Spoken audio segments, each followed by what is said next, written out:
Bonjour, je m'appelle Sacha et aujourd'hui je vais répondre à la question: le mensonge est-il une vertu de la politique?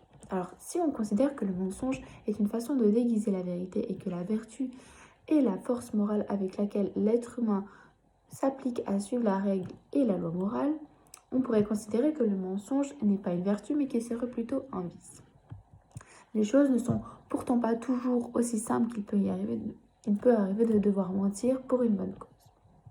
Je crois qu'on peut dire que le mensonge est un vice lorsqu'un homme politique ment dans son intérêt ou dans l'intérêt d'une autre personne au détriment de la population, et qu'il est une vertu quand il y recourt dans l'intérêt de la population ou pour la protéger.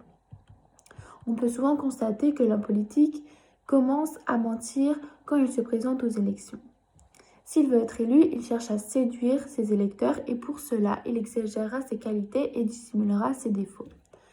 Lorsqu'il annoncera son programme, il critiquera le travail de ses prédécesseurs pour faire des promesses d'amélioration, même s'il n'est même pas sûr de pouvoir les tenir.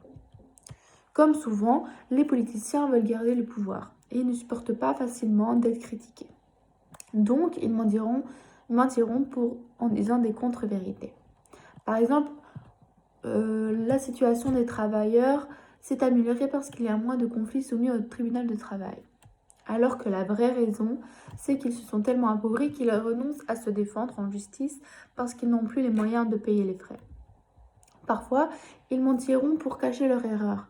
Exemple, dire que les masques ne sont pas nécessaires pour se protéger du coronavirus, alors que c'est pour cacher qu'ils n'ont plus renouvelé, pour des raisons économiques, la provision de masques destinés à faire face à une épidémie. Tous ces mensonges font que la population perd confiance dans ses dirigeants et risque de ne plus aller voter. Or, si les gens n'élisent plus leurs représentants, il y a danger que s'installe une dictature qui nous ferait perdre les droits défendus par la démocratie, comme le principe de liberté et d'égalité entre les citoyens.